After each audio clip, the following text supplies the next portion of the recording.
Our protagonist, who initiated an entire conflict and casually eradicated an entire kingdom, will be the focus of this narrative. He retired from life after accomplishing all of his objectives, as he had no further purpose in life. Rather than proceeding to the afterlife, our MC Jack returns to the period when he was 14. This was the period during which he was subjected to bullying and was regarded as a failure in the S grade. He is now resolute in his determination to alter the course of his past and exact retribution on those who have wronged him, having gained years of experience from his previous existence. What will be the differences in this second life? Let us investigate the instant that initiated the entire process. It is a full moon night, and our protagonist believes that turning 34 will prompt one to reflect on their existence. He examines the abysmal battlefield in which he is currently situated and contemplates the mistakes he has made in his life. The individual who was previously engaged in a combat is currently limping and injured as he advances. He aspires to possess a budget-friendly Excalibur or similar weapon in order to prevent his sister from being sent to the Empire. He sits down due to his fatigue and ponders the possibility that he might not have evolved into the creature he is today. However, it is uncertain whether or not he would have encountered his master had he not taken that action. She is the individual with whom he shared his most memorable moments and received invaluable guidance during his time as a novice at level 1. Therefore, he is of the opinion that he should have been a more diligent student if he had known that he would ultimately engage in a murderous rampage. And, of course, the entire situation was not to his liking. A person approaches our enigmatic character after a few thoughts, and it appears that he is not present for a friendly game of Uno. Nevertheless, the child is trembling with the sword in his hand, and it appears that he is hesitant to employ it. It seems that the swordsman who was injured will succumb to the attack of a child, despite his efforts to avoid causing damage. It has been discovered that he murdered the boy's father. Therefore, he has arrived to exact retribution for the regrettable event that transpired. The child, who continues to hold his sword with trembling, refers to our protagonist as a monster. Nevertheless, that term no longer causes him any distress. He was intrigued by the youthful hero's perspective, however, referring to him as a monster is too simplistic at this juncture. Despite the extent of his injuries and the discomfort he is experiencing, he is now motivated to press himself even further. Despite the fact that he has committed numerous offenses and grave acts, such as the destruction of an entire empire in the role of the Doomslayer, our protagonist is evidently displeased with the elementary insult that the child directed at him. The boy is now even more frightened, but it does serve as a reminder to the mysterious person of his childhood. Subsequently, he inquires about the child's identity, and the boy introduces himself as Jack Stewart.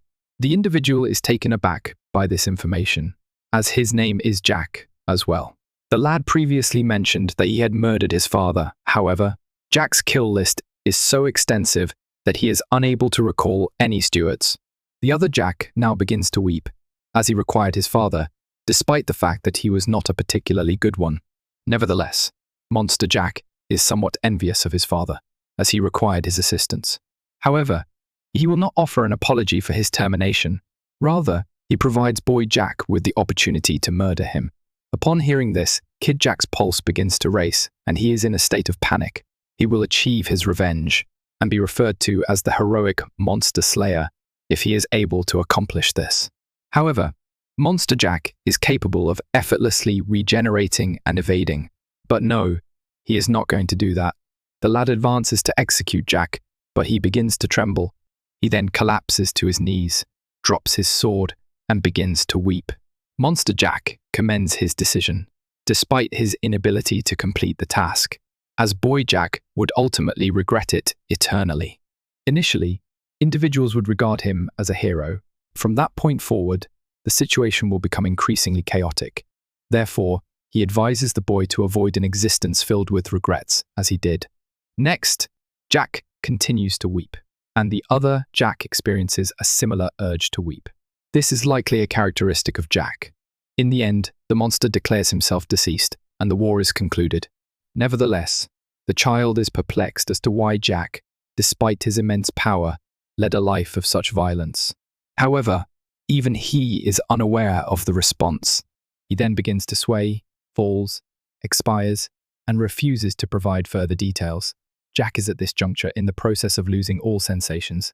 However, at the 11th hour, an idea occurs to him. He ponders whether it would be possible to alter the course of his existence if he could begin anew, and with that, he ultimately succumbs to his fate. After observing Jack's death, it is time to examine his identity. He was not the most fortunate protagonist in his past. His mother passed away at the time of his birth, and his father harbored animosity toward him for no apparent reason. Therefore, the sole method by which he was aware of her appearance was through a portrait. He had 2 siblings, which would now be 3 if we include Jack. Our protagonist's full name is Jack Valentia, and he had had enough of his family being ruined by poor RNG. His sister was the eldest and extremely beautiful, while his older brother tormented him. Consequently, he renounced his name and transformed into a maniacal swordsman who traversed the continent. Nevertheless, at the present time, he is unable to determine whether or not he is hallucinating. He contemplates whether he is truly deceased, or if it is simply an instance of anime flashbacks. In any case, it is quite absurd to him. Bro nonchalantly initiated World War II in his previous existence and emerged victorious. Nevertheless, he began a gradual descent into lunacy, transforming into a heartless ruler and a monster. He attained retribution and established it as his life's objective. In doing so, he terminated an entire lineage of the Thulkan Empire. Subsequently, he pursued his objectives and ultimately succeeded in accomplishing them. Jack's acceptance of his mortality was due to the fact that he had no other purpose in life. However, upon returning to the present moment, he realizes that he has been factory reset for an unknown cause. He examines himself, discovers that all that transpired is entirely genuine, and contemplates the nature of this sorcery. House Valentier, his family, was a noble family that adhered to the Thessalian kingdom and pledged allegiance to the royal family. Jack was the youngest of 3 siblings to be born to a marquis. He was permitted to reside in a comfortable manner, provided that he refrained from pursuing any significant aspirations and assumed the role of the family's leader, much like any other protagonist. But at least that is the case in other families, not in House Valentier. Jack frequently frequents the Rose Garden, a villa that is situated in a remote area of the estate. Although it is adorned with flowers and has a charming name, the Villa of Exile is essentially a place of isolation for the youngest member of the family. Jack ascends to a perch on a platform and surveys the surroundings. Jack's sole attendant, Butler, who is essentially the only person he can consider family, arrives shortly thereafter and extends an invitation to him to partake in a beverage. Ron is his name, and Jack is aware that he is a slightly suspicious individual. Jack jests with him about the possibility of incorporating poison into his beverage. However, Ron would never engage in such an action. Perhaps, however, it was all a joke, and Jack is genuinely appreciative of Ron's service. Ron expresses his gratitude with a smile and departs. 11 additional individuals are present in the Rose Garden, in addition to Jack. Ron is one of the individuals, while the remaining 10 are random NPC guardians. Nevertheless, Jack is not particularly concerned with the actions of the guardians. However, his primary concern is his subsequent actions. Therefore, he remains in a state of relaxation. Nevertheless, he is uncertain as to whether the events he is witnessing are genuine, as he has not been a time traveler in the past and does not have any intentions. At present, he is 14 years old and lacks mana and a callus on his hand. In light of this, he is already aware that he is inferior to other children his age. Jack receives a visitor shortly thereafter. However, he fails to acknowledge him and proceeds with his contemplation. An abrupt slap to the head resonates within him, bringing him back to reality. Initially, he is perplexed by the situation. Then, he protects his cranium from the discomfort. He has not experienced this sensation in decades. In addition, his freshly prepared glass of tomato juice is currently corrupted, so He is curious as to who is accountable for this. He glances, and his elder sibling remarks that his younger brother failed to extend a greeting. Obviously, Jack harbors a deep-seated animosity toward him and maintains a deathly gaze. It appears that this individual is Fallon Valantier, the second offspring of House Valantier. Jack was unable to train his prana as a result of his threats. It has been discovered. Jack is evidently displeased to encounter him, and he rises to confront his sibling. When Jack meets with his older sibling, he harbors no affection for him. Despite the passage of time, it is impossible for him to erase the torment he has endured. In a previous memory, Fallon had poured tea over Jack and referred to him as useless. Additionally, he issued a threat to murder Jack if he ever aspired to learn swordsmanship or magic. Despite the fact that the Marquis's blood coursed through his veins, Fallon ensured that Jack lived out his existence as a background character. Is it possible that Fallon might regard Jack as his sibling if he were to accomplish all of this? That is, once he rises to the rank of Marquis. However, in that era, Jack was regarded as a coward. He was so frail that it was humiliating at this juncture. The rumors about him were much more vile outside the family, and individuals within it were always making light of him.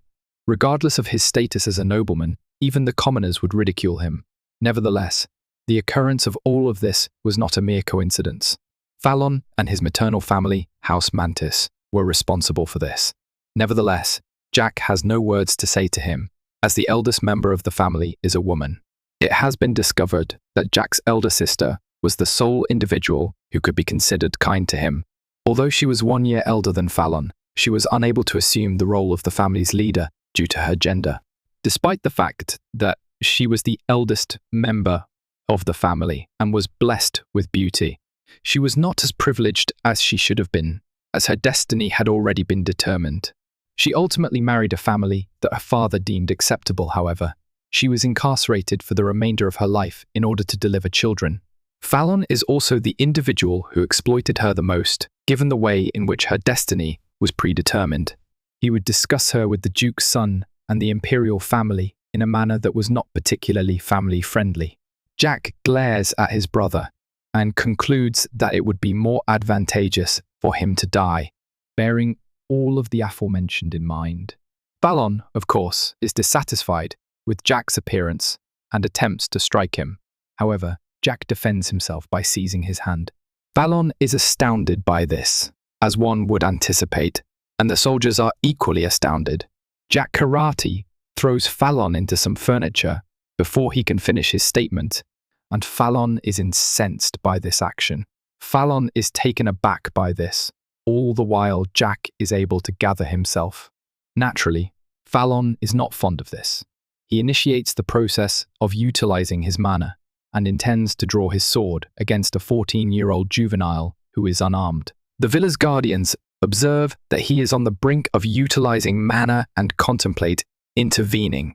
Nevertheless, they disregard it, as Fallon will be dissatisfied. Jack observes that the soldiers are not attempting to impede Fallon and scoffs. He finds the situation somewhat amusing, and Ron subsequently intervenes in the struggle, instructing Fallon to cease. Ron advises him to gather himself, as the current location is not conducive to heedless mana expenditure. However, Fallon disregards his feelings and strikes him to remove him from the situation. Jack is unconcerned about Ron's recent injury, as he is a man of numerous secrets. Subsequently, Fallon intends to execute Jack and his servant for their disrespectful behavior. However, Jack ridicules him, asserting that he speaks excessively. As he draws his katana, this comment causes him to lose his composure.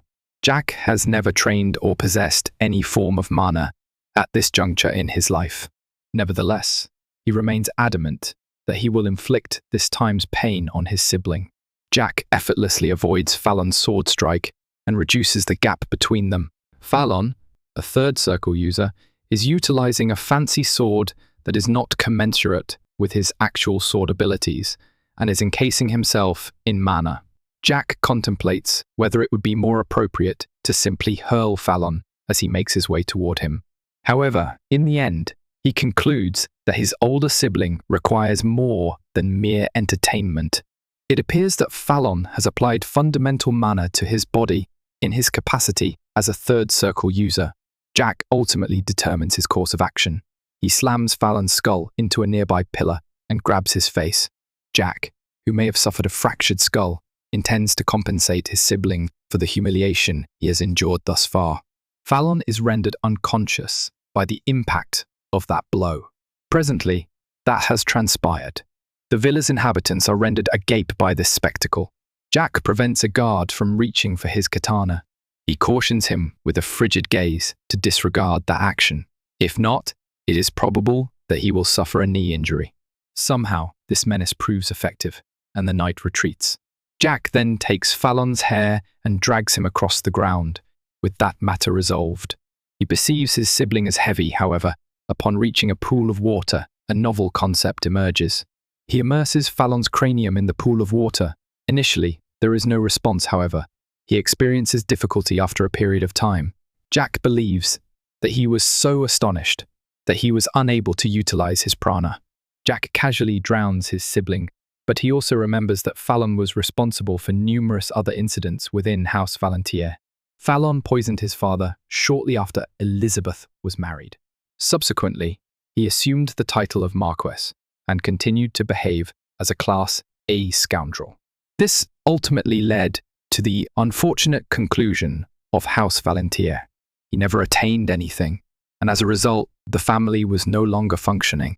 Nevertheless, Jack was unconcerned with his family or his father.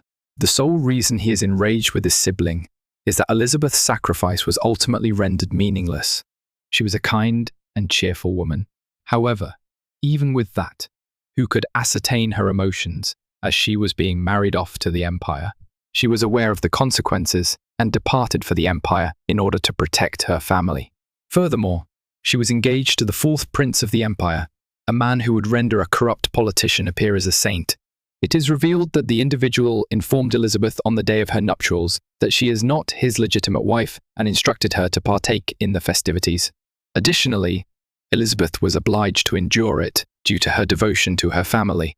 However, the events that have transpired have occurred.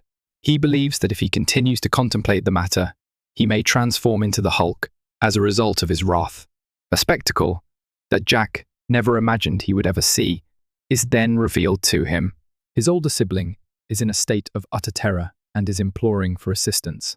Nevertheless, this expression of terror evokes the visages of individuals he encountered in his previous existence. It is the one that his victims created when they were frightened of mortality. Nevertheless, Jack affords Phelan the opportunity to reflect on his prior actions. Nevertheless, he is unable to recall any details, and it is at this juncture that he comes to understand the significance of his family. Jack then prepares the final strike, but Phelan begins to apologize and implore him to cease. However, it is the pleading of another individual that ultimately prevents Jack from initiating his kill list prematurely. Ron, his attendant, advises him against that action. Jack is receptive to his advice. However, he is hesitant to relinquish Phelan in such a manner. Consequently, he strikes his skull against the pool's side and releases him. He subsequently instructs a guard to remove Phelan's remaining pieces. Fortunately, he has not yet expired. Jack dusts his hands in appreciation for a job well done as the officer approaches him, and he collides with Ron as he passes by. Naturally, he refrains from commenting on this matter. The news regarding Jack's behavior disseminated throughout the family like a conflagration, as one would anticipate, and it was met with disapproval by all. Following the incident, a few servants raced to the unconscious Phelan to provide medical attention for his injuries. It has been discovered that he is Jack's stepbrother, and he is supported by his mother's branch of the family, the Mantees.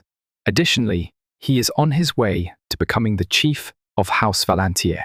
Nevertheless, upon observing the battered prospective successor, his mother experiences a similar reaction to her son and collapses. Typically, Phelan was intended to succeed as the next ruler of House Valantier. However, Jack became immobilized and is now apprehensive of water after he sustained a facial injury. The family was, of course, extremely distressed by this. In the aftermath of this incident, numerous rumors began to circulate. At 17 years of age, Phelan was recognized as a gifted individual who was elevated to the third circle. However, he was ultimately defeated in a battle against his frail younger sibling, who had never received any form of training. Therefore, the inquiry is, what form of authority is Jack concealing? And why did he decide to disclose it at this particular moment? Phelan will be designated the successor upon reaching the age of 18 the following year. Naturally, the allegations persist. There are even those who contend that Jack harbored feelings of envy regarding this role. However, Marcus Valentier's response to the situation remains uncertain. In that vein, he directs Jack to be brought to him. Jack is the next individual to consume cake. Ron is taken aback when a few servants enter the room to provide him with the latest information. He then notifies Jack that Marcus Valentier has placed an immediate order for him in the main building. So Jack rises from his seat and commences his journey outside. Ron offers to accompany him, but Jack is adamant about traveling independently. Ron extends his best wishes to his master as he embarks on his journey. As Jack traverses the building, individuals commence talking about him. It has been some time since he has received this much attention, given the death glances that have been directed at him. Nevertheless, Jack is unconcerned with the opinions of a small number of individuals and is primarily interested in resolving the situation as expeditiously as feasible. He attempts to unlock the door to Marcus Valentier's quarters, but the soldiers stationed in front of the room prevent him. None of them speak, and it appears as though they are also attempting to ridicule Jack. Right now, the entire situation appears absurd. Jack endeavors to attract their attention, however. He is met with silence. He then kicks the knee of one of the officers in an attempt to elicit a response, while others observe him. Currently, the guard's expression is either indicative of constipation or simple anger. Jack would have been terrified had he been a typical individual, but he calmly instructs the officer to remove the expression, or he will be required to be removed from the floor. The guard eventually responds to Jack's threat by inquiring about the content of his statement. However, Jack strikes him once more. This time, the sentinel is evidently affected by the impact and collapses to the ground in agony. Jack informs him that Marcus Valentier has requested his presence and inquires as to why he is being denied entry. The sentry resumes his duties and is instructed not to disclose that information. Jack surmises that his father is employing this as an opportunity to encourage him to contemplate his actions prior to his admission. He commences to depart, and the guard inquires as to his destination. Jack recognizes that this is no longer a worthwhile use of his time and informs the guard that his father should visit him instead, if the matter is that significant. Jack's response causes both guards to lower their jaws in disbelief at his level of insolence. Marcus Valentier is informed of this incident that transpired at a later date. The Marquis scoffs at the recent events and rises from his seat. He has concluded that Jack is a distinct individual at this juncture. Jack awaits his father outside the villa. Nevertheless, it is not long before he becomes aware of an object in the distance. Jack's father is en route to meet him with a convoy. His appearance would suggest that he is an obstinate individual, and he is exactly as Jack remembered him. Jack concludes that his father's absence would have been preferable. He is an extremely selfish individual who was unable to realize his aspirations. He attempted to kill Jack in his previous existence for fleeing from his home, and he even threw his own son to a group of thugs in order to increase his power. Naturally, Jack would not regard an individual such as himself as his father, given the extent of his accomplishments. However, the Marquess inquires as to the rationale behind his actions. Jack responds with a stoic expression and inquires as to the subject of his conversation. Jack's behavior provokes a noisy and irritating outburst from Phelan's mother. Jack inquires whether Marquis Valentier would prefer to return to the premises or engage in conversation with him outside, given the extent of his progress. Jack then throws a plate to the side, and the Marquis begins to flame up with mana as soon as it shatters. Jack discovers that he is undercoverly verifying whether he possesses a mana heart. However, he is unlucky not to possess one. Marquis Valentier then inquires as to whether he has been exercising recently and inquires as to why he has concealed this information until now. Obviously, Jack will not be believed if he claims to be from the future. Consequently, he takes a sip of his beverage and essentially states that he simply wished to. Once more, Phelon's mother is incensed by his arrogant response. However, she relents after the Marquess elevates his hand.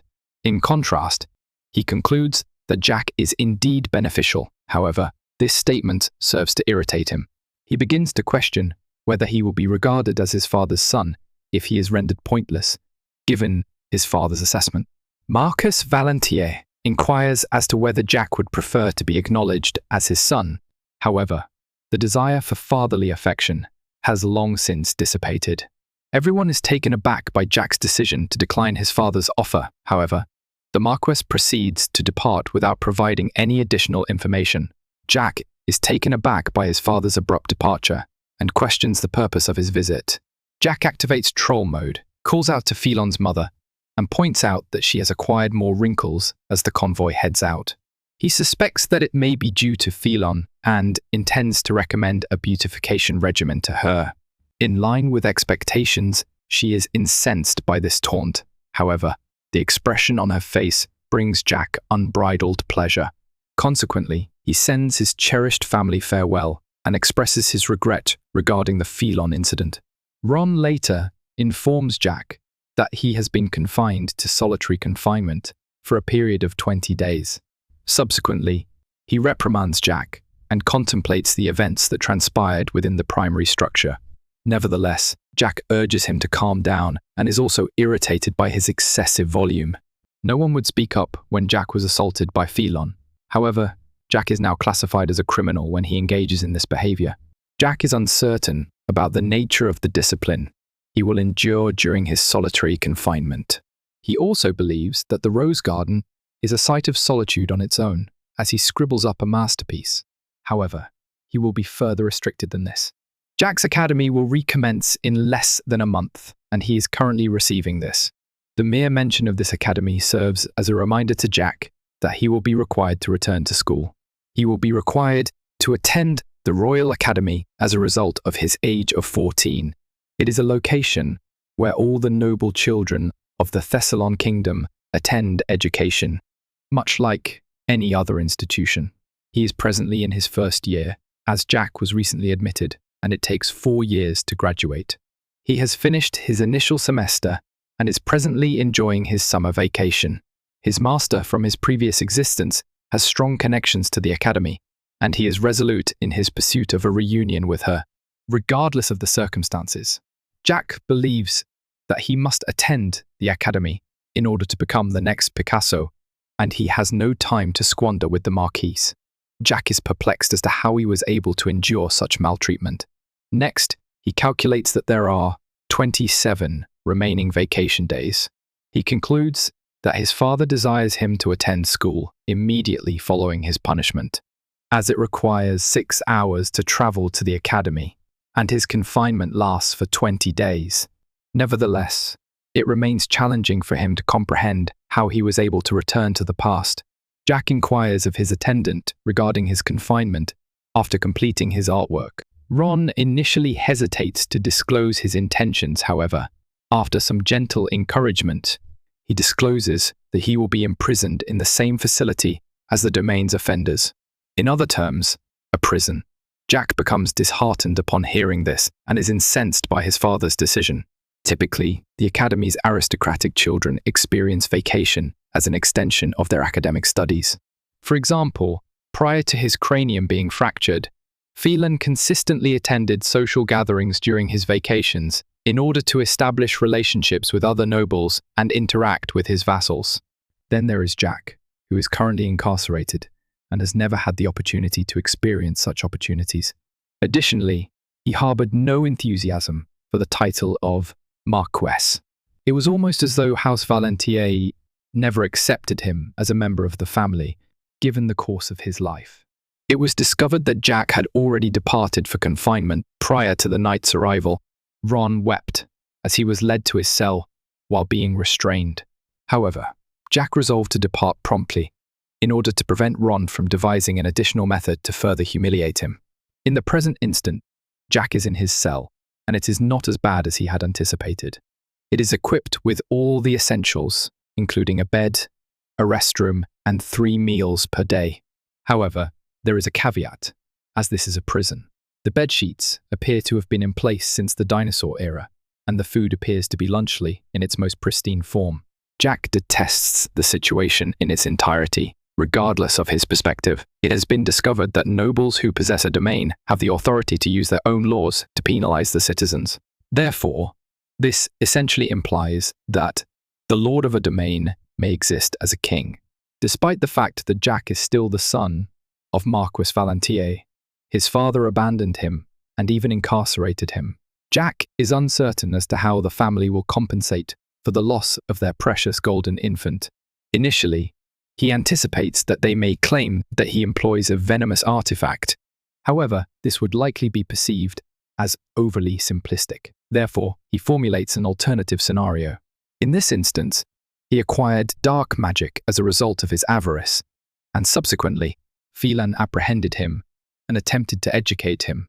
However, instead of complying, he employed dark magic to assault his older sibling, resulting in a severe head injury. Despite this, Phelan granted him forgiveness.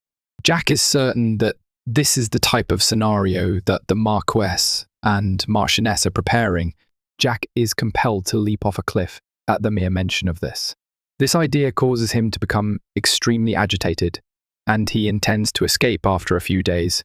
As a prison cell is not the most conducive environment for a vacation, he is also eager to depart from the affectionate household, but his older sister, Elizabeth Ron, and his employer are the only obstacles in his way.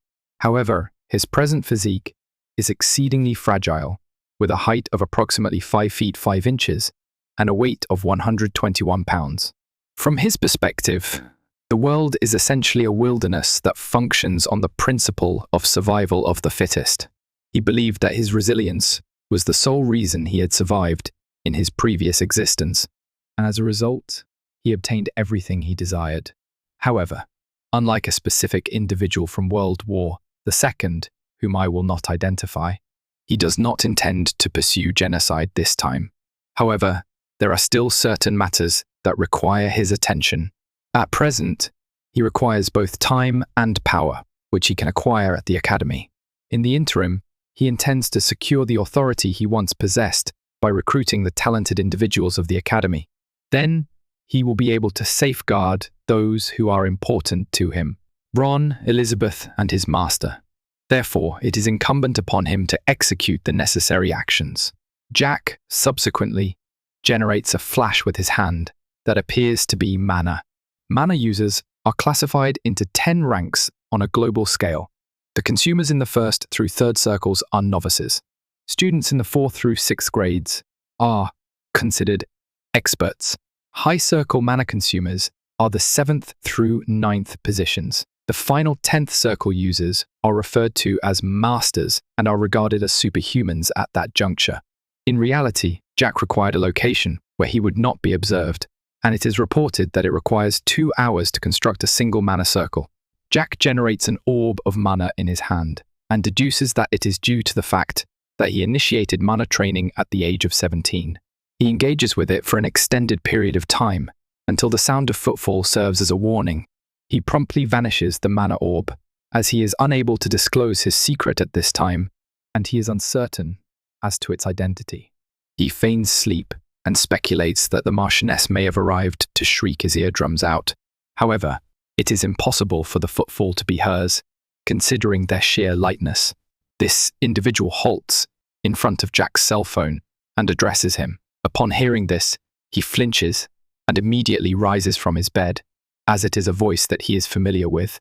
The voice belongs to an individual whom he had previously encountered in his visions. Without his memories, it is unlikely that he would have witnessed her. It has been discovered that his mysterious visitor is his older sister, Elizabeth Valentier. He proceeds to meet her, while she, in turn, inquires about her younger sibling. Jack is naturally relieved to see her, as she remains the same kind and attractive individual that he remembered. Elizabeth contacts her younger sibling, Jackie, to to inquire about his well-being. He has not encountered this appellation in many years. Consequently, he becomes emotional and informs her sister that he is unharmed. She is perplexed as to why he pursued dark magic, as she could instruct him in the art at his leisure. She empathizes with her sibling. However, Jack is absorbed in the present. Elizabeth then returns him to Earth. She is uncertain as to whether her sibling is in good health, given his tendency to be absent-minded. He wipes his face, and he is, but he is simply relieved that he is actually seeing his sister and not fantasizing about it. Jack proposes an idea, which causes Elizabeth some concern. He suggests that they flee to the Highlands, but Elizabeth appears disheartened by the idea. Jack is cognizant of the manner in which Fallon and his mother regard her, and he recommends that they depart for a tranquil location while they seek a suitable suitor for her. He also mentions the Marquis, but Elizabeth interrupts him by shouting his name, which causes him to be slightly startled. It seems that the Stockholm Syndrome is prevalent in this instance. Jack is convinced by her that the Marquis is still their father, despite the events that have transpired. Consequently, she advises him not to repeat the statement, as he is the one who nurtured them. Given the Marquise's disdain for Jack, she is resolute in her efforts to persuade him to reconsider his stance. In conclusion, she advises Jack to remain committed to her and endure the discomfort for an additional period. Jack is reminded of the words he heard in his previous existence by the information she has shared, and he is convinced that he has indeed travelled back in time. Elizabeth blushes as he informs her sister that it is a pleasure to see her again after a lengthy absence. Jack then rises and requests that she step away from the cell door. He accumulates some mana in his hand and shatters the gate's lock when she does so. Elizabeth is astounded by this and inquires as to how he acquired the ability to make a mana circle.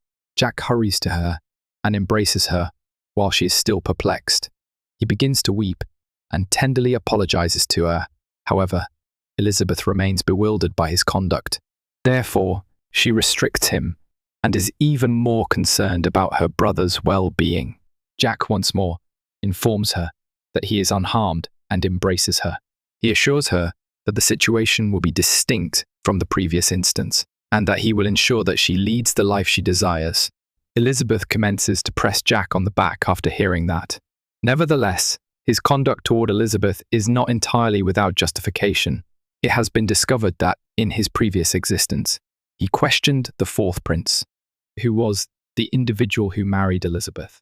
This incident marked the beginning of his gradual descent into lunacy, as he discovered that the prince had performed actions on her that could have been reminiscent of a lullaby for Jack the Ripper. He is the sole individual who is aware of the dreadful events that will befall her. Jack was unable to absolve him for his actions. Of course, this explains why he eliminated the entire Thulkan imperial family, beginning with the prince. It is now time to delve into the backstory. Jack fled his home at the age of 17 in his previous existence. The Theslin kingdom and House Valentier were annihilated a decade later. The entire western continent was conquered by the Thulkan Empire.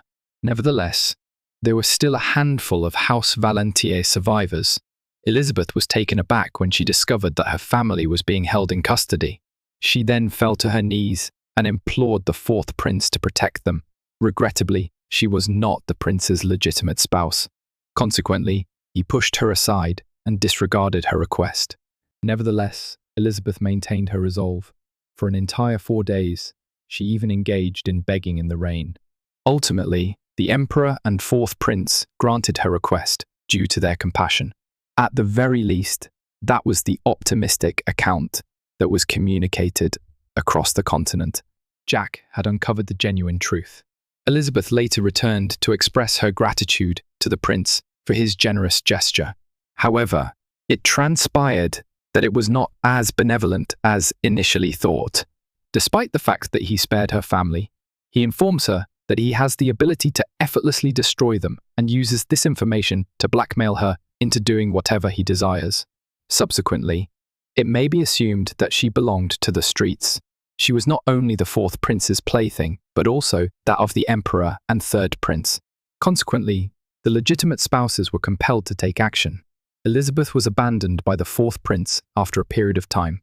Subsequently, the lawful spouses confined her to a villa, allowing her to meet her own demise. House Valantier had succumbed at this juncture. Jack was already a formidable individual when he heard this story. He then adopted a full-on Itachi approach to the Tolkien Empire, eradicating all ties to it. He did not cease his activities at that point. Additionally, he eradicated all households that were in any way connected to the Tolkien imperial family. Additionally, the Tolkien Empire was entirely eradicated from the annals of history. Nevertheless, upon reflection, the narrative appears to be unsuitable for the future. Jack is resolute in his determination to alter the trajectory of his life. As Elizabeth instructs her younger sibling to prioritize his health, Elizabeth returns later, and she is aware that Jack is a distinct individual. He is no longer the child who used to flee and conceal himself, and she concludes that it is likely more advantageous in this manner. Nevertheless, she is skeptical of Jack's practice of black magic. She is a sixth circle mage, and she was unable to detect any indications of it in him. Additionally, she is confident that her father, a seventh circle mage, would have been aware. Therefore, she concludes that the Marchionesses were responsible for the entire narrative. In any case, she proceeds to meet with her father and requests that Jack be liberated from his cell. She is certain that Jack never acquired dark magic, and she is certain that her innocent younger brother would never acquire such a malevolent practice from mythology and legends. Nevertheless, she is of the opinion that her father would find it difficult to disclose the truth to the public. She notifies the Marquis that Jack has no interest in becoming the successor after a brief period of silence. However, he simply instructs her to continue. She considers and then realizes that it is a warning from her father. Upon hearing her prediction, Marquis Valentia verifies that she is correct. She recognized her fate as an intelligent child and could discern that she was merely a tool employed to enhance the family's reputation. And the experience she had just had was a portent that if she deviated from her predetermined course, something would happen to Jack. As Jack is not compatible with the family, the Marquis has a strategy for his future when he reaches adulthood. He intends to conceal his identity and dispatch him to a life of normalcy in a different location. Subsequently, he will inform everyone that he has passed away. Elizabeth is taken aback by this information, and she is obligated to fulfill her responsibilities until then. Nevertheless, the Marquis is perplexed by the fact that Jack defeated Felon without utilizing a circle. Elizabeth is taken aback by this news and proceeded to contemplate the events that transpired when Jack busted the prison lock. However, all of this has already transpired, and Marquis Valentia consents to his release from custody. With that, Elizabeth bows and thanks her father. Then she leaves. When she shuts the door to the room, she recalls what Jack said about running away. She then begins to cry since she believes it's impossible to run away from a fate that has been decided for her. It's a brand new day and life is going as usual for Jack, who's in prison. He believes to have dreamed of his past life and figures it's probably because he's not used to jail. But either way, it wasn't a good one. Shortly, a guard arrives and informs Jack that he's free to go in a rude manner. Jack gets triggered by this, but he decides to remain calm. He thanks the guard for bringing his clothes and shoes, but the knight refuses to let go when Jack tries to take them. Even though he's always treated like trash, he still finds it absurd that some no-name NPC side character also wants to do the same. The guard refuses to give Jack his shoes and tells him that he's getting on his nerves. Now this is where Jack loses it. He faces up to the guard, while the knight begins to regret all his life decisions. Now the time for talking is over, and Jack charges up his fist and attacks the knight. And who knows if he made it out of that one. Eventually, Jack arrives at the rose garden. Then Ron calls out to him. Now that Jack has been released, he's worried if his master is fine, but Jack is okay. Then Ron spots a bloodstain on his clothes and wonders what has gone down in the cell, but Jack assures him that it's not his blood. But anyway, Jack notices the new faces around the villa. There are 10 new foot soldiers, and a page from the Iron Blood Order was brought in. Jack observes that one dude, who looks like he's been grinding for loot and experience points, and figures he's the page of the Iron Blood Order.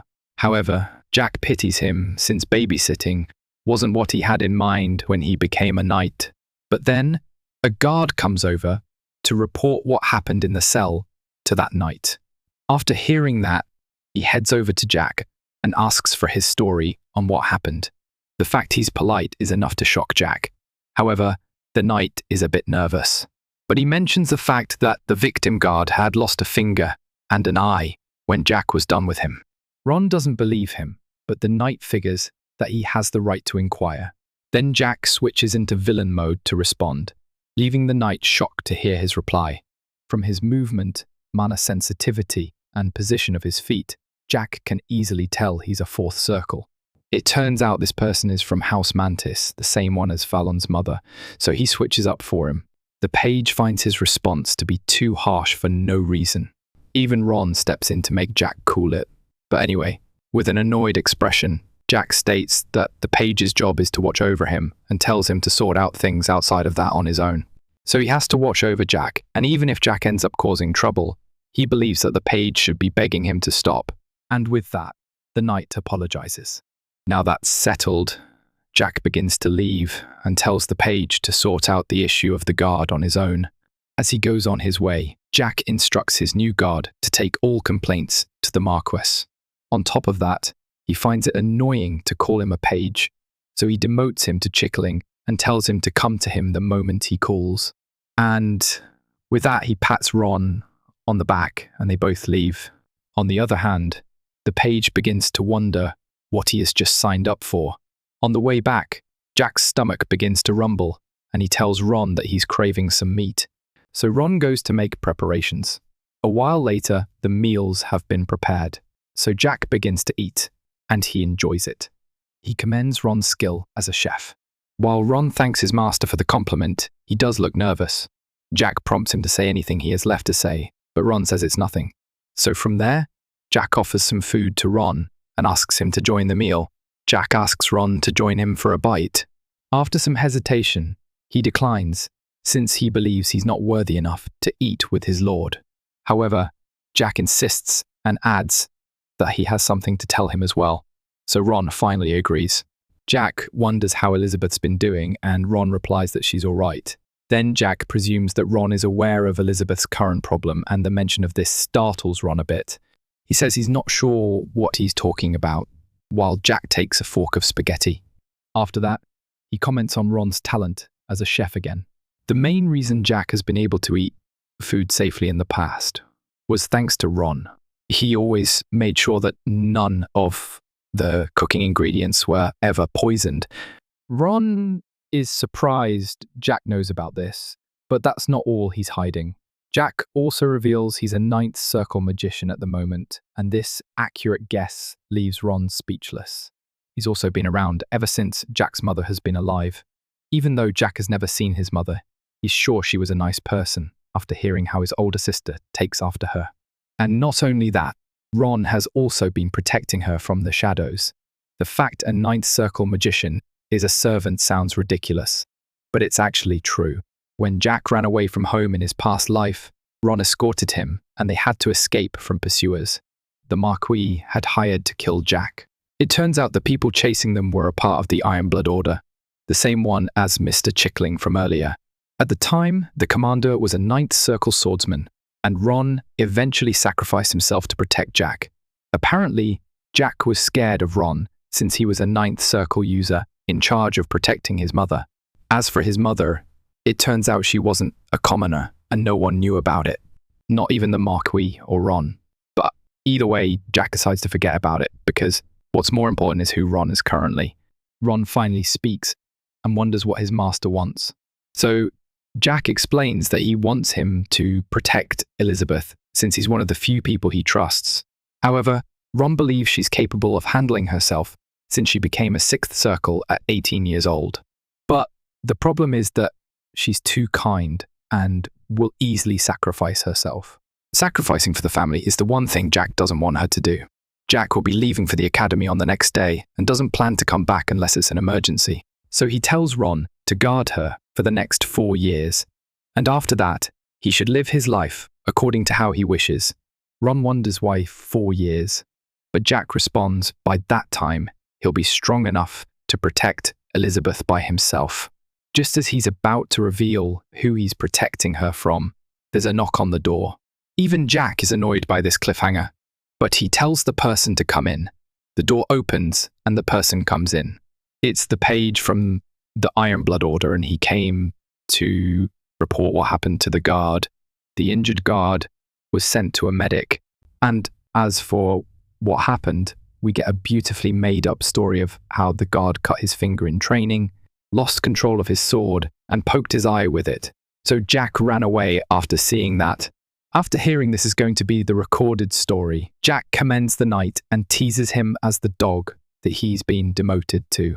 Then Jack calls for his chickling, but the knight's annoyed at this point. He reveals his name as James Cantor. Either way, Jack asks James to fetch him a real sword and a wooden one. However, James refuses to comply with this errand. Jack figures that the knight before him has quite the ego and grants him a once-in-a-lifetime opportunity. Since he can tell James doesn't like him, Jack grants him the chance to beat him up, and Ron is shocked by this. Then Jack shows James his hand and gives him the chance to guess how many times he's grabbed a sword. With this conversation, James believes that Jack wants him to be his swordsmanship instructor. However, Jack laughs at his theory and asks him to bring the swords. Now that a fight has been arranged, Ron wonders if Jack will be all right. He reminds Jack that James is at the 4th circle and wonders if he'll be able to fight him. Then Jack decides to make a bet with Ron to see if he can beat James, while James searches for a sword. Ron thinks about this for a while. Then he suggests making a bet on the number of times Jack will get hit. Jack agrees with his idea and asks how much Ron will be betting. However, Ron gives a reminder that James is on a much different level. You wouldn't blame him for saying that, since it's difficult to trust a 14-year-old who hasn't trained in any way. Anyway, Jack sets the difficulty on extreme and says that Ron will win if he gets hit once. Then he adds that the loser has to grant the winner's wish. However, Ron doesn't seem to buy this idea. Since he's a servant, he informs Jack that he should let him know if there's something he wants him to do. Jack tells him that he's one of the 2 people he trusts in the household. Additionally, he only makes requests to those he trusts. So with that said, Ron has no choice but to agree with the bet. Shortly, James returns and he kneels before Jack. He apologizes for the issue that happened between them earlier, offers to spar with Jack, and asks him to reconsider what he said earlier. It turns out there are several people who disrespect Jack. However, indirect mockery and direct contact are 2 different stories. It appears James is scared of what's going to happen, which is why he's talking like that. So Jack suggests that they go to a private training room and suggests that James is scared, which gets him triggered. He denies being afraid, so Jack asks if James will be the winner of the duel, but he remains quiet, confirming Jack's thoughts from earlier. Then Jack asks Ron for a place where they can spar in private, and he knows of a place like that. He leads them to a training facility in the manor's basement, and Jack is surprised a place like that existed. He wonders if Ron trains at the place, but it was actually Jack's mother, Lady Noah, who ordered the place to be built for her children, and Jack never knew of it since exercising wasn't his thing. Jack looks around and finds that the place is spotless, even with how he never visited it. So with a smile, he figures Ron is behind this fact and thanks him for his service. Unfortunately, the smile disappears when it comes to James, and Jack orders for a wooden sword in a pretty harsh manner.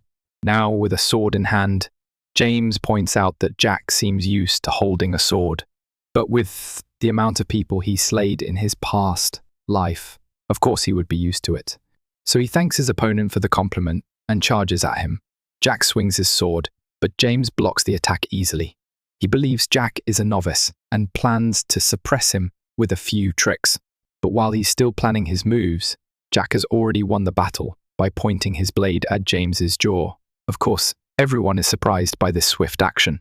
At this point, James is lucky this wasn't an encounter in Jack's past life. However, what's confusing to him is how Jack, a person who should be wielding a sword for the first time, found an opening to win. Ron is confused about what just happened. He is sure that James blocked Jack's attack easily. What he expected to happen is that James would push Jack's sword lightly, which would be too much force for Jack to handle, and the fight would be over. However, Jack's moves are accurate and perfect, and he's convinced that James could have been killed if they were using real swords. Ron wonders what happened to Jack since he's never even held a sword before. He figures that his young master might just be a genius, but even a genius can't be so efficient with a sword on the first try. On the other hand, Jack wonders how old Chicken Man is, and it turns out he's 23. In addition, James started mana training at 18, which means it took him 5 years to become a fourth circle. With that fact, Jack figures he's pretty talented, even with how late he started training. Jack analyzes that he has enough potential to become an 8th circle, and a commander on top of that. Then Jack drops his wooden sword, and has now switched from survival to hardcore mode. He picks up a real sword, and thinks about how James, despite his talent, was assigned to babysitting. When Jack picks up the sword, James warns him that he'll get hurt, but Jack laughs at this. He has now gone villain mode, and points out the fact James seems to think the earlier victory was by luck. James goes on full guard, and seems to be a bit annoyed. Then Jack taunts him, which makes James angry. He loses it and charges in for an attack. Jack sees how easy it is to get him riled up, which is why he'll always be a page. The two of them clash swords, but Jack disarms James, making him the winner once again. James is shocked by this, and wonders how he made that move. Jack explains that he simply changed directions when their swords clashed, which is called an advanced technique. At this point, who's even the instructor here? Of course, James is furious, so he goes to get a real sword as well. While he does that, Jack reminds Ron of the bet they made, and his wish is the same as earlier, to protect Elizabeth. So with that, Ron agrees with it. James believes that the next battle will be different, but Jack calls cap. The only different thing is that the two of them can use mana now. With that, Jack leaps into the air to attack. James blocks the attack, but he isn't strong enough. So the sword leaves his hand again, and the force drives him to the ground. From there, Jack stomps his chest, and Man lost 3 battles in seconds. He wonders if Jack is actually a 3rd circle, since there's no way for a 1st circle to be so strong. Jack figures that his confusion is understandable, since a 1st circle beating a 4th doesn't add up. But what he did was he focused all his mana on one part of his body to increase its ability, rather than all over. Out of nowhere, Jack wonders if James really wants to become a knight. James, on the other hand, is confused by his question and asks what else he can do, if not that. So Jack gives him the offer of becoming his loyal hound that takes orders from him rather than becoming a knight. After Jack's proposal, James wonders what he can get out of it. Jack believes that he should be asking about the kind of tasks he'll be getting, but either way, he reveals that James will gain power and authority if he works for him. And for the tasks, he'll have to protect Jack and also become an assassin. Of course, this fact shocks James, and he wonders who he'll have to assassinate. This person is most likely Fallon, who's still traumatized and in bed, so he gives James a day to decide. And for the sake of himself, he has to make the right decision.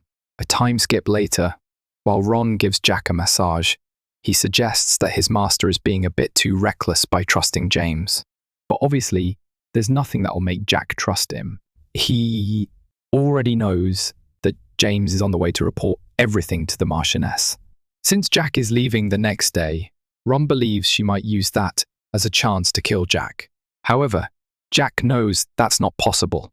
Even though she's still searching for revenge after making Fallon terrified of water, she can't make any moves since the Marquess is still alive. Besides, she needs Jack to force Elizabeth to do what she wants, so he's confident she won't kill him. On top of all that, Jack's move to the academy has already been planned. So the worst she can probably do is break an arm or leg, but more importantly, no one ever managed to kill Jack. Even some powerful figures like a Harpy Lord, an Orc Lord, and a Dragon Lord failed to accomplish this. Then what good can some random noble Karen do? In the end, Jack thanks his servant for the massage, He was aching all over since he doesn't exercise regularly. As he stands up, he tells Ron not to worry and says he won't die unless he wants to. After hearing his statement, Ron wonders if Jack has an idea of how he'll die, and out of all the things, he does. He also tells Ron that he can't accompany him normally. So if he's curious about what will happen, Ron will have to follow him secretly. After that, there's another thing Jack has to say. He informs Ron that he'll be creating his second circle. So Jack instructs him not to let anyone into his room. Ron is surprised after hearing this because it's apparently a difficult task, but Jack wonders what the fuss is all about since it's child's play for him. So with that, Ron agrees with his request. Meanwhile, James is still pretty salty after losing to a first circle. He believes Jack is a third circle and is a gifted child on top of that. However, one thing he found absurd was Jack's offer to become his hound. Jack neither has the support of other families nor loyal vassals and is pretty much a nobody. He pauses for a while and he begins to have Vietnam War flashbacks of Jack. Then he decides to break the news to the Marchioness concerning that conversation and Jack's combat talent.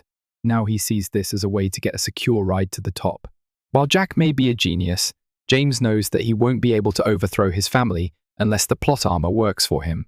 In a different location, the Marchioness and Elizabeth have a chat, obviously not a friendly one. She considers Elizabeth to be subhuman as long as the fact her mother was a commoner stands. Other than Elizabeth's looks, the Marchioness holds her to zero regard. After that, the Marchioness offers her a drink, and Elizabeth doesn't seem to be in a position to decline.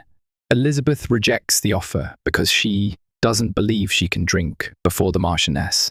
So with that, the Marchioness downs her glass of wine. She then reveals that the first son of House Marion and the second son of House Azimbul both seem interested in Elizabeth. However, the Marchioness doesn't find them good enough, so she'll still search for other candidates. She asks if Elizabeth has anyone in mind, and she says no.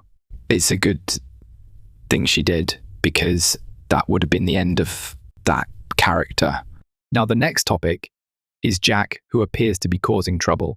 It turns out the news of him trying to recruit James got to the Marchioness, but little did Jack know that he's already sold out to Phelan. She finds this funny and begins to laugh in a loud manner. However, Elizabeth believes it's because of her father and stepmother that he made such a move, but she can't say that. If she does, her stepmom might end up doing things to harm Jack. Anyway, the Marchioness is about to leave and will keep searching for suitors for Elizabeth. But before she goes, she heads over to Elizabeth, who is terrified at this point. Then she makes it clear that if she falls in love with anyone, there will be trouble. So the poor girl has no other choice but to comply.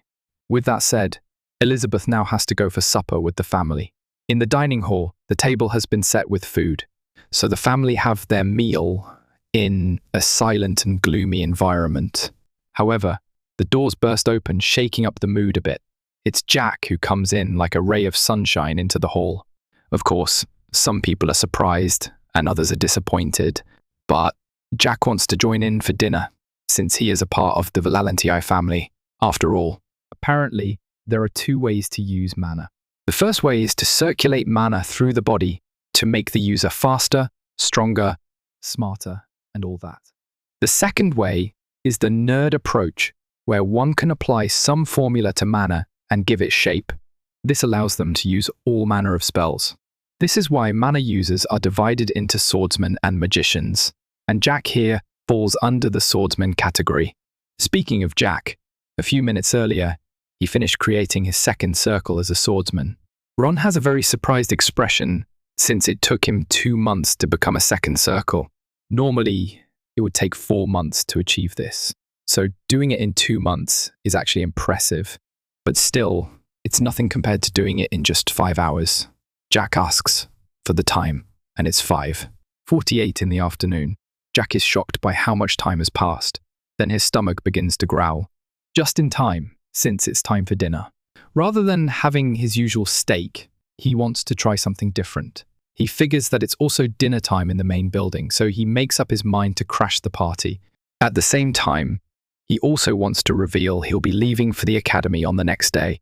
So we're back at the dinner hall, and the only sound that can be heard is Jack's chewing. He's currently having the time of his life seeing how they feast in the main building. He also finds the food nice, but not as good as Ron's. After this comment, the Marchioness is seething with rage, while Phelan gets some bad memories. Just like that, Jack is full. However, the Marquess figures that he must have paid a visit because he has something to say. And this is exactly why he came. Because who would want to have dinner in such a gloomy place? At this point, the Marquess figures that Jack has lost his mind, but his serious face is making things more gloomier. As the tension between Jack and his father rises, Elizabeth, who is nervous to death, wishes to talk with her brother outside. However, that won't be necessary because the Marquess still wants to hear him out. So, with a grin that'll make someone know something's up, Jack informs his father that he'll be heading back to the academy the next day, while the Marchioness is thinking of 1,000 ways to end Jack. After the announcement, the Marquess just goes, "Okay, whatever." However, Jack's aim wasn't to ask for permission. Now that's settled, Jack gets up and is glad his father is letting him go hassle-free. But before he leaves, he checks up on his brother, Phelan, who has been scarred for life. It turns out he's now scared of any liquid and can't even drink them. But still, Jack figures he's thirsty. Since he's part of the family, Jack actually feels a bit sorry for his brother, even though he was Phelan's punching bag at one point. So, as the caring younger brother he is, Jack pours some wine on the table to offer some to his brother. However, as the wine splashes on the table, Phelan begins to tweak out and then falls to the ground. The Marchioness is outraged by Jack's behavior and loses it. But Jack begins to leave once the wild animal gets loose, since he's done what he needed to do. Now the atmosphere is tense, but the Marchioness is determined to have her revenge on Jack. However, he looks forward to what she'll bring to the table. From his response, she begins to turn into a nuclear weapon. A couple of maids are amazed by Jack's attitude, but then they decide to clean up before the nuke goes off. After the Marchioness's declaration of war, nothing happened to Jack overnight. The only wrath he faced was from his sister, who was very much upset about that incident. When that is done, Jack heads to the academy in a carriage arrangement that he finds similar to something on Craigslist, although the cushions were padded pretty nicely this time around. But anyway, he takes a look at one of the guards following him. His name is Raisin, and is a Sixth Circle Knight who's in charge of the caravan. From the way he's staring at Jack, you can tell he's been paid to take care of some business.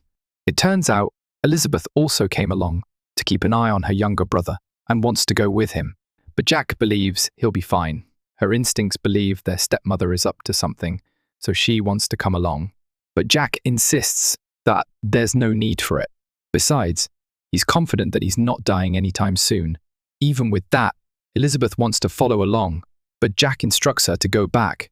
With that, she finally listens and turns around. Ron is also worried since things aren't so bright at home. Jack can tell that Elizabeth and Ron are both worried, but everything will be all right. So he reminds Ron of the promise they made, and something about tonight. Of course, Ron remembers this. In the end, Jack also leaves Elizabeth in his care and prompts him to go to her. So with that, Ron heads back as well. Now everything has been set. It turns out Ron will catch up later, and he's going to watch the mystery event that will happen later. Then Jack takes a nap, and he figures it's the weather that's making him so drowsy. He dozes off, but now the question is, what does Scarface plan to do? The journey goes on until nightfall. Jack finally wakes up after no one bothered to wake him. He steps out of the carriage, and it appears they're camping out. Jack then spots his one and only chickling. No words are said between them. However, Jack returns a smile. It seems Jack's aware of the path James has taken, and there's nothing he can do about his choice. He just has to use it, is what it is. But the next thing you know, there's a crowd of soldiers before Jack. He seems to have caught up with what's going to happen. But anyway, Raisin explains what's going to happen. Throughout the journey to the academy, they're going to be camping out, and what Scarface has in mind is that they're going to crush Jack's limbs at each stop. Then they'll feed him a potion to heal him. Of course, the person behind this scheme is Jack's stepmother. But another thing they're aware of is that Jack created a mana circle recently, and this point surprises Jack. The reason for pointing this out is that they plan to destroy it. Apparently, destroying someone's mana circle is like a death sentence. Even though it can be recreated, it's extremely rare to find someone who can endure that process. On top of that, breaking someone's mana circle can pretty much cripple the person. Raisin pokes Jack's shoulder with his sheathed sword and has also heard of his skills from James. Even with that, Raisin believes it won't be enough to get him out of his current situation, and he draws his sword to begin. A few locals notice this, but they leave the nobles to noble things up. However, this feeling reminds Jack of home. He was the mad swordsman, and his past experience is always there, even with how long he's lived in peace. He then calls out to Ron, but there is only silence. It turns out that in Jack's past life, he lived in the woods for 10 years, and that was where he met his master. After she passed away, he came down from the mountains and discovered that House Valentier and the kingdom had been destroyed. And, of course, he couldn't be bothered. While Raisin wonders what Jack's yapping about, Jack draws a sword from his cane. The only question that bothered him at that time of his life was what happened to his sister. Since she's a smart and talented individual, the one thing he hoped for her was to find a good husband. And if she did, maybe Jack would have forgiven everything. Raisin begins to laugh at the fact Jack has drawn his measly sword, but Jack begins to talk about revenge, which is a bit confusing. At first, Jack wanted to let the Marquess or Marchioness maybe break an arm or a rib or two, but breaking his mana circle is where Jack draws the line. He also admits that a bit of mana or talent in swordsmanship won't solve everything, but having a ton of it can solve a lot. So, to demonstrate, he gets into the air and begins to recite something for a cool-looking lightning attack. It was at this moment the guards knew it was either Jack or them, so they charge in to attack, but it's already too late. Jack finally rips through all the guards with his attack. James never regretted choosing Fallon, who had many connections, over Jack, who seemed worthless, because it made enough sense to do that. But after witnessing what's currently happening, it was at this moment that he knew he messed up, and that was when his time in the world had come to an end. Jack's sword has shattered after that epic attack, but at least all the guards are now dead. While his body is still surging with mana, he calls Ron to come out. A few bushes begin to rustle, then Ron finally pops out, and he's shocked by what he has just witnessed. It turns out what he just saw was one of the first skills from a style Jack mastered in the Transcendent Realm, but Jack didn't bother with explanations, since Ron probably wouldn't understand. However, it looked more like a mana attack than a skill to Ron. More importantly, Jack asks for a potion, but before he can finish his request, Jack begins to stagger and falls to the ground. He begins coughing up some blood but says he's all right and asks for a potion. So, as requested, Ron reaches into his jacket and pops one open. Jack drinks it, and he's actually lucky. If Ron never had one of those, Jack would be dead. However, he's still confident he wouldn't have died because he knows that Ron always carries a potion at hand and will rather use it on his master than himself. How he knows this is because a similar event happened before and Ron fed Jack a potion. So, Jack decides to tell Ron something, since the last time he was busy running away. He thanks Ron for his service and wonders why it was so hard for him to say. At the same time, he also reveals to Ron that he went back in time, allowing Ron to know the secret of his success. After that confession, Jack sits up. He feels much better than before, so he figures that's some good potion. Then he stands up, walks over to Raisin, who is now dead, and takes his sword. After that, he takes a look at James, who is also dead. It's a shame, because Jack planned to have him as an errand boy. With the decision he made, Jack figures a chickling will always be one, and never expected much from him either way. But on to the next point. For some reason, Ron wasn't surprised after hearing his master travelled back in time, and Jack wonders if he has any questions like, for instance, what will happen to Elizabeth or the Valentier family? Ron already had an idea that bad things would happen to them, but he never expected they would be wiped out, and he can tell it won't be pretty from Jack's reaction. Jack is also willing to share the details, but the last thing Ron wants to know is dark details about the future. Then he grabs Ron's interest about what would happen to him in the future. He believes he survived and doubts he would die in a violent death. But Jack is the bearer of bad news and tells him that's exactly what he will do in the future. And of course, he's depressed to hear that. So after the discussion, Jack decides to head to the carriage and get some sleep. Meanwhile, Ron investigates the dead guards, starting with shutting the eyes and mouth of one surprised guard's face. He then discovers that all the 25 corpses had their chests pierced, but they weren't stabbed by a sword. So he can't help but wonder how Jack pulled this off. But more importantly, Ron is worried about the kind of future Jack experienced and if he'll be all right. A while later, Ron goes to wake Jack up. He springs up, and Ron still wonders if he's all right. Even though Jack took the potion, everything is not okay. After hearing that, Ron reveals that he gathered 5 high-quality potions, 63 gold and 40 shillings from the knights. It's not a surprise they'd have good loot like that since they were supported by House Mantis. However, Jack figures that drinking the health potions won't make him feel any better. Instead, he hands 3 potions to Ron as a repayment for earlier. Ron accepts them, and his investment has just paid off. After that, Jack steps out of the carriage. As for what will happen to the corpses, Jack plans to leave them, and whatever happens will happen. Ron figures that Jack will become a suspect since he's the only one missing. And as for who will suspect, it's the Marquis. But Jack could care less even if he did, since his father can't threaten him, and he places the loot in his luggage. Ron believes the Marquis might summon Jack, but Jack says bet. This time, Ron refuses to make another gamble since he might lose again. However, he kneels before Jack and is confident he has a plan. Speaking of plans, no one currently knows where Ron is since he cast an illusion in the main building. This illusion is a deception spell Ninth Circles can use to create a copy of themselves. And currently, the only people who can recognize it are currently busy in the Forest of Monsters. But still, he has to be careful. Jack figures that once Ron is found out, the Marquis may interrogate him about what happened on the journey. So the plan is to tell him that everything that happened was Jack's idea. If the Marquis then tries to kill him, Jack gives Ron a message. That message says if either Elizabeth or Ron dies, that will be the end of House Valantier. Now there's a silence between the two of them, but that last part is just for the worst case scenario. Jack is just hoping that the Marquis will finally act like a proper father to Elizabeth and is giving him a chance to make the right choice. Now that Jack is heading for the academy, Ron wonders what next if the Marquis calls for him.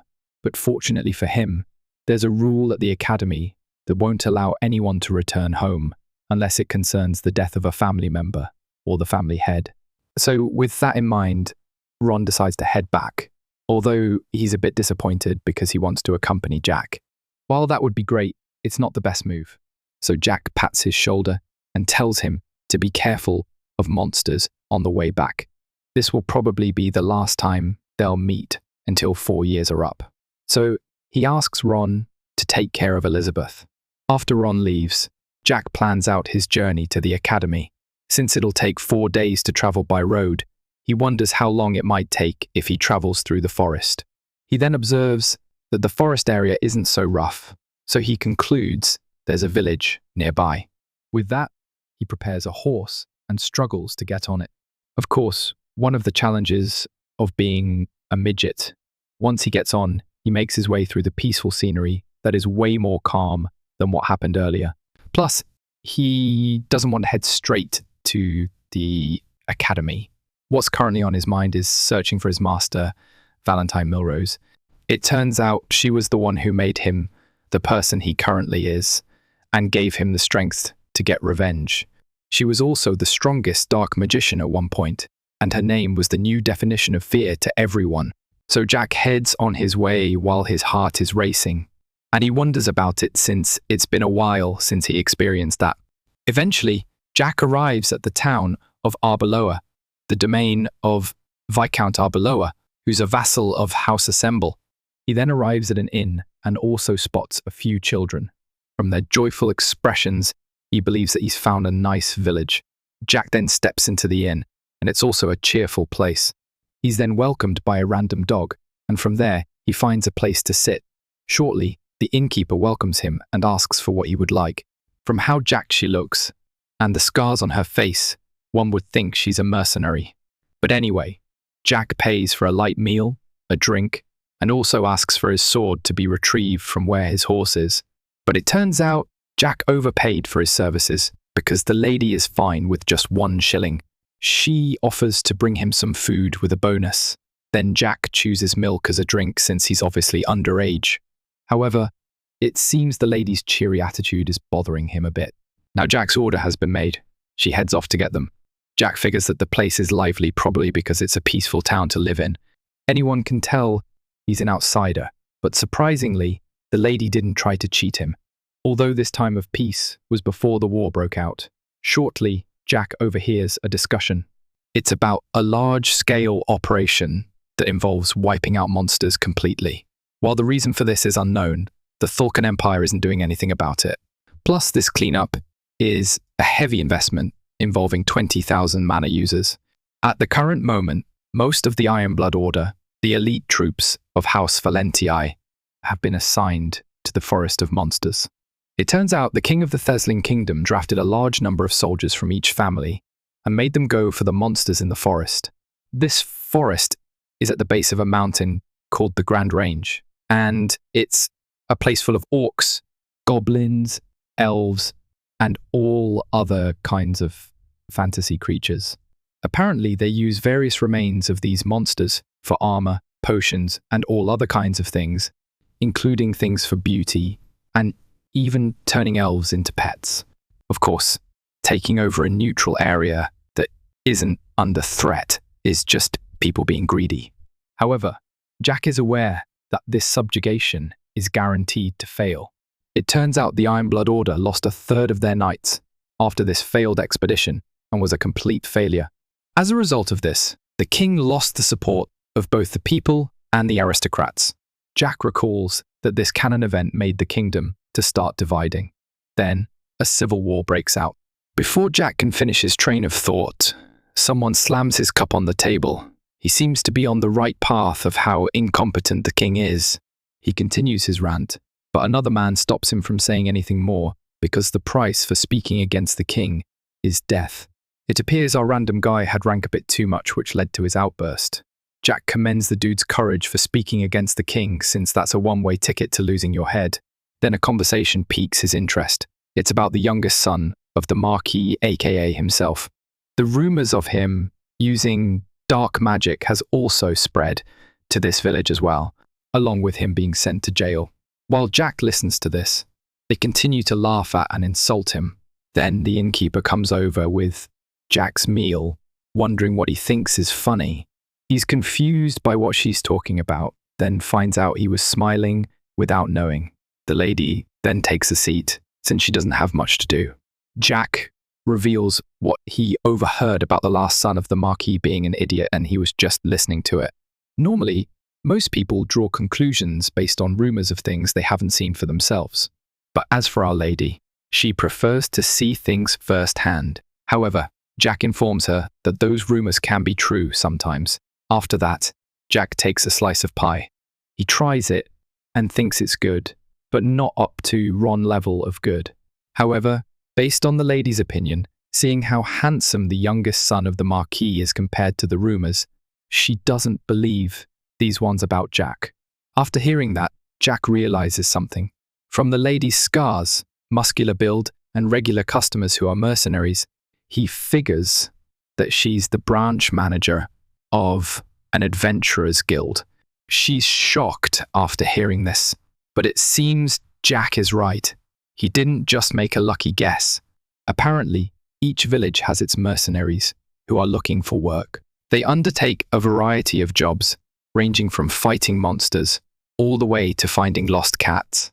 And most times, they set up their guild close to an inn.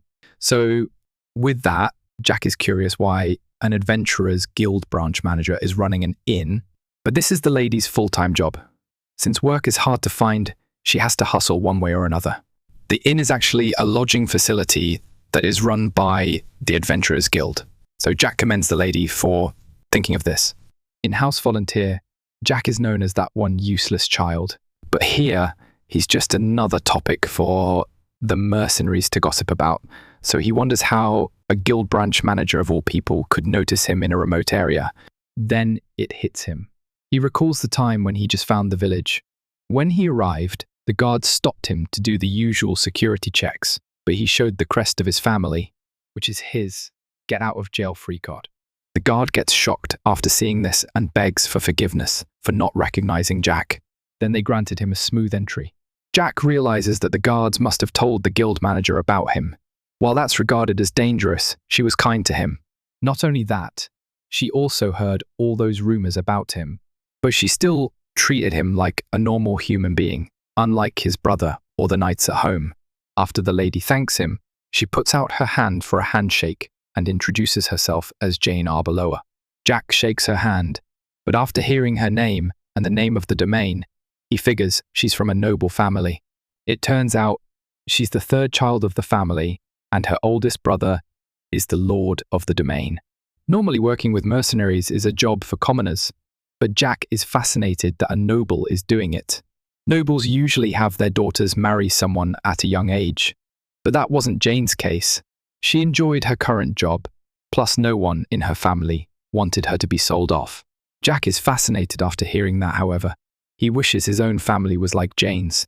After that, Jane calls her dog, Arnold, and after he leaps at her, she wonders what the son of a marquis is doing alone at Arbeloa.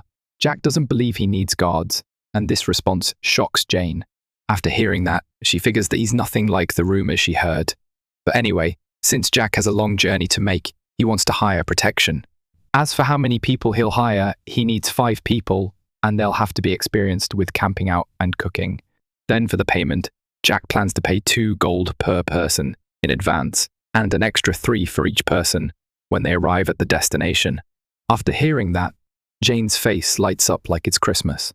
Jack figures it would take 30 shillings per person to guard a merchant. As for how the currency works, 100 pennies equal 1 shilling, and 100 shillings equal 1 gold. With this fact, the Adventurers Guild has just made serious bank right now. However, Jack still has to pay for food and equipment, so he wants to keep the total bill of that within 3 gold and asks for a carriage and horses as well. Seeing that she's just hit a cash cow, Jane hands Jack his room key while she goes to handpick the finest warriors the guild has. After that, Jack figures she's probably the reason why the whole village is so safe.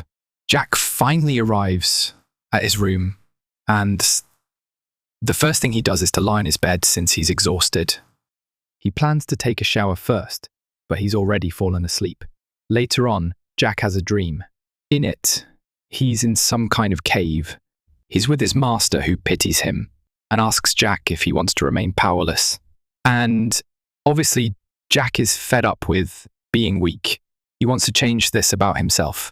So with that response, Valentine puts her hands around Jack and finally decided to become Jack's master. After that, Jack suddenly wakes up with tears running down his face. It's a new day at Arbeloa, and Jane bursts into Jack's room full of sunshine. Then there's Arnold, the dog, who leaps at him and begins to lick his face. After that wake-up call, Jack prepares for his journey. He heads downstairs, and Jane can tell he had a bit of a tough time sleeping.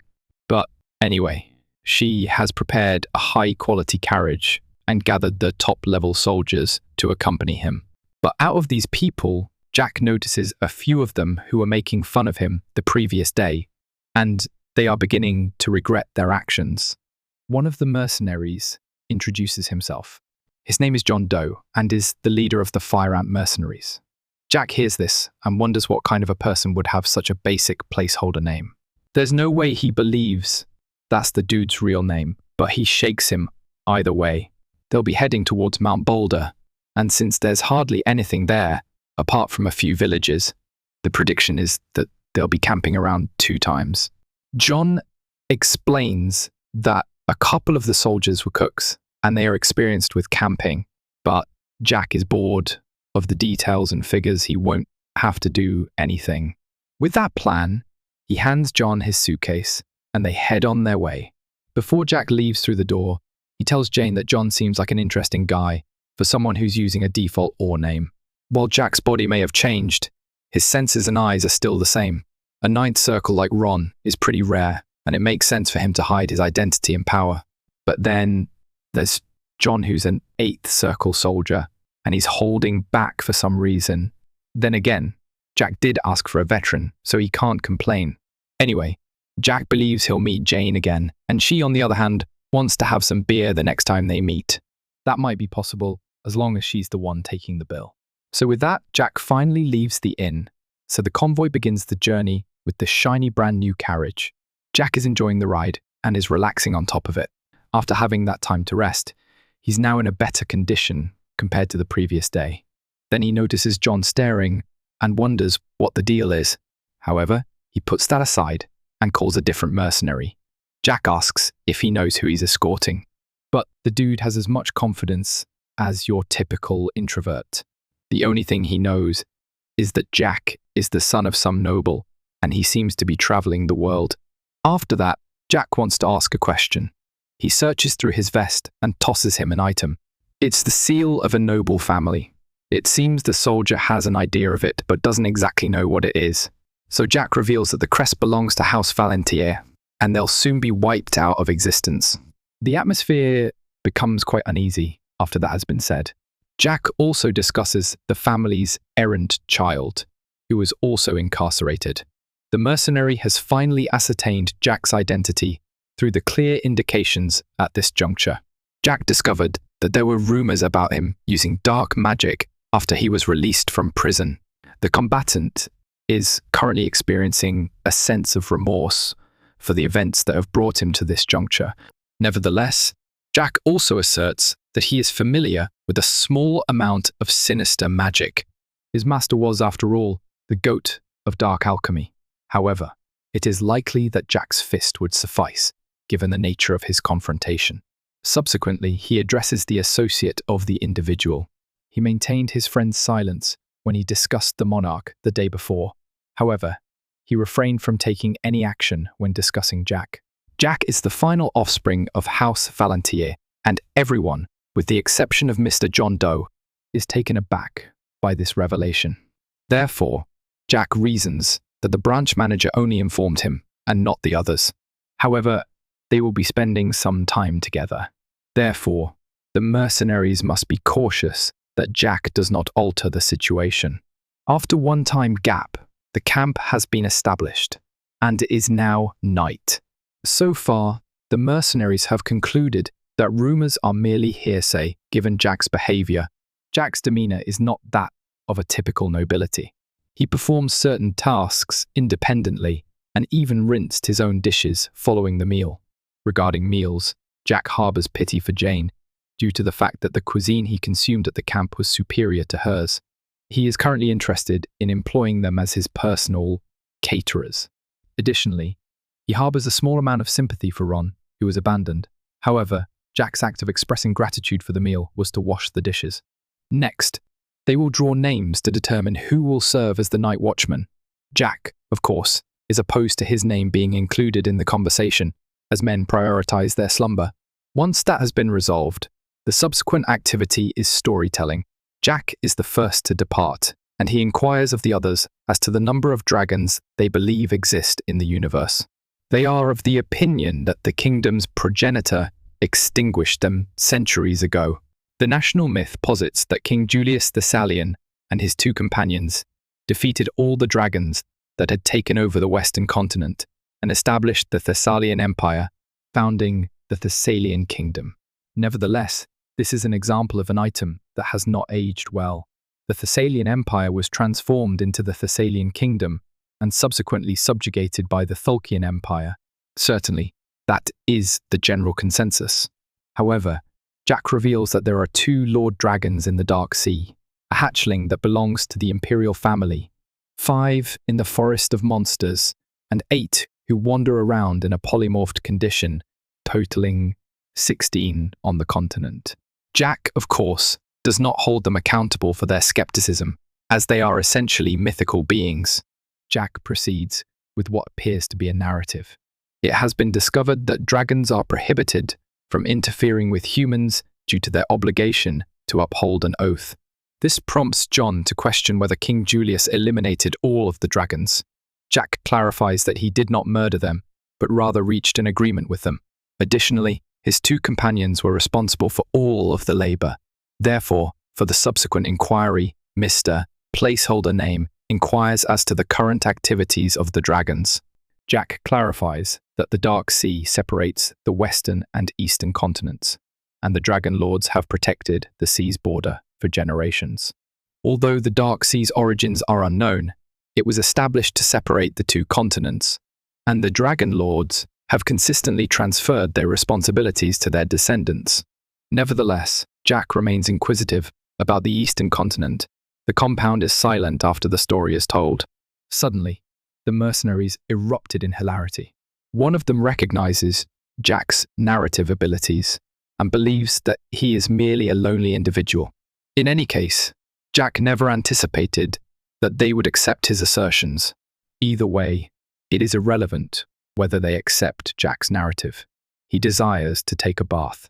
Therefore, he proceeds to the conveyance in order to retrieve a lantern. A soldier offers to serve as a sentry, but it will not be required. Jack then proceeds to take a bath. The mercenaries are skeptical of all of the statements he has made. Jack is perplexed as to why he continues to disclose this information to others. Man is already cognizant of his primary character's energy, and he recognizes that it is tedious to conceal his abilities. Although that is advantageous, Jack is preoccupied with John Doe. He suspects that he may be an agent for the Thulkan Kingdom.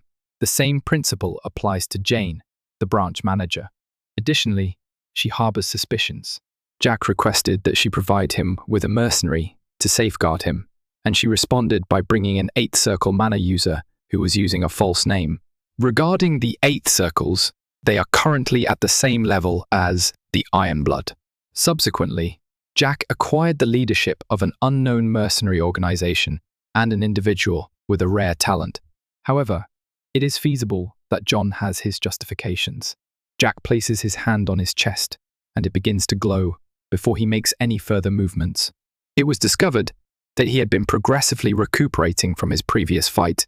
While in the carriage, Jack anticipates that he will shortly arrive to meet with his master once he has completed that task. Upon exiting the pool, he has already resolved to abandon John if he demonstrates any indication of being a Thulkan agent. Additionally, he concludes that there is no alternative to the situation and elects to inquire directly. Jack returns to the encampment. Nevertheless, he is holding a sword and expresses that he has been experiencing an issue. Jack points his katana and explicitly asserts that John is the issue, as John is unsure of what it could be. He is intrigued as to why an 8th Circle user such as himself is employed as a mercenary. Jack has no intention of permitting an individual of his caliber to accompany him, as the destination to which he is traveling is of considerable significance. Their commander is an 8th Circle, which surprises the soldier. John silences him before he can inquire about the situation. So John inquires, "What is your opinion on this matter?" Although Jack previously shared an intriguing narrative, he is eager to hear John's explanation. Jack will joyfully terminate him, regardless of his status as a 2nd Circle member, if he declines. Subsequently, he poses the identical inquiry to the hapless mercenary, who is petrified. Jack suspects that Jane may be a spy, despite her offer to have a beverage with him at a later date, as John may be a spy. However, John has now become more serious. He is perplexed as to why Jack would unexpectedly raise Jane. Jack threatens to terminate Jane's life while assuming the persona of a serial murderer. Jack has successfully provoked John by uttering that statement. Nevertheless, his mana circle remains impervious. Jack is aware that John is fortunate, regardless of whether he is being cautious or reticent. He was actually prepared to cut him in half the instant he initiated his mana circle.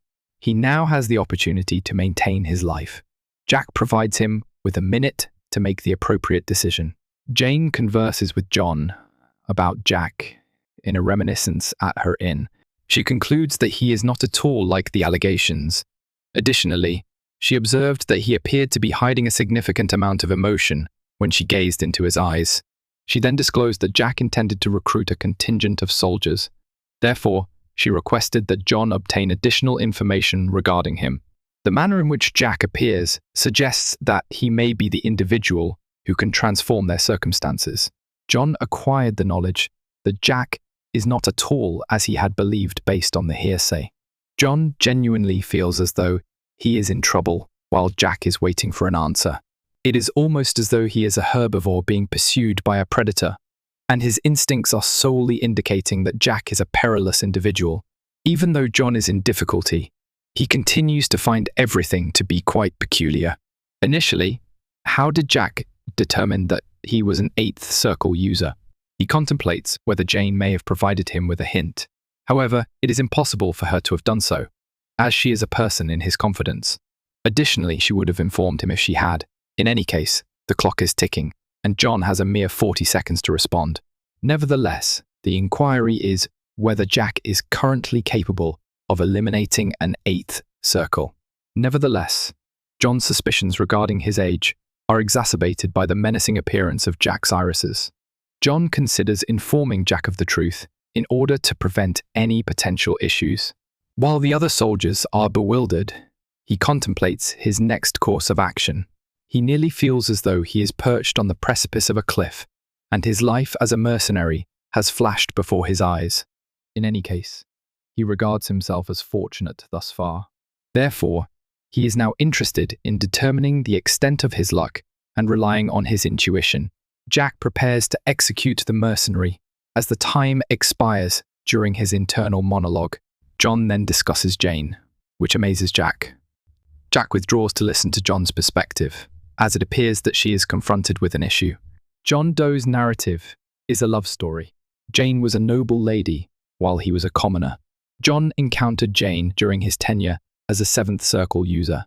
She was 19 years old at the time, and they both fell in love at first sight. Ever since that time, they have been in a relationship. This accounts for Jane's lack of marital status. Still, regardless of whether one is a commoner or not, an eighth circle is generally held in some regard. However, John is employed as a mercenary, and Jack does not perceive any issue with him. Of course, the other mercenaries are taken aback by the fact that he is actually meeting with the branch manager after hearing this tale. Jack suspects that Jane may be from a noble family that is not concerned with authority based on her demeanor. Jane is the branch manager of a minor domain for the Adventurers Guild, while John is a mercenary. Jack ultimately determines that John assumed the position in order to determine whether he could derive some form of advantage. Nevertheless, it is possible that he is fabricating the entirety of this information. Consequently, Jack employs an ability to perceive through him. He is reminded of the story he previously told and inquires as to why the Thulkan Empire would possess a dragon hatchling. However, John is completely unaware of the subject matter. Typically, a master is an individual who possesses 10 mana circles in their spirit. Nevertheless, there is a concealed, superior level that exists. The individuals of this rank are referred to as transcendents, and they employ the power of the soul in place of mana. The guard of the imperial family, Hankes Beckerman, will achieve this level and become the finest swordsman in the Empire in 2 years, Jack reveals. It has been an extended period since the existence of a transcendent. Nevertheless, this sentry will not be able to reach the location independently. He will ultimately replace half of his bones and blood with dragons, resulting in a hybrid of human and dragon. His transformation into a hybrid will be the consequence of this insane conduct. John fails to perceive the significance of the narrative. However, Jack discloses that the Thulkans possess only one dragon at present. Despite their near-immortal status, they are limited in their ability to conduct an infinite number of investigations on a single individual. Therefore, in order to ascertain the existence of a dragon in other countries, the imperial family dispatched individuals to collect such information. After all of this, John commences to chuckle. He believes that Jack's statements are directly from a novel. He may have convinced the other mercenaries to believe him if he disclosed this information to them. However, upon witnessing John's response, Jack concludes that he is not a spy and has since developed a sense of confidence in him. In any case, he passes by and expresses his optimism that the nuptials between Jane and John will take place. Jack, as he passes, observes an event that causes him to rapidly ascend from 0 to 100 and direct his sword at the back of John's head. It seems that John was also on the brink of drawing his sword. Jack is allowing the soldier to live, as he was the first to express suspicion toward John. He seizes his cloak and cautions him against harboring any form of murderous intent. Jack has vowed to eliminate him from reality if he detects it once more.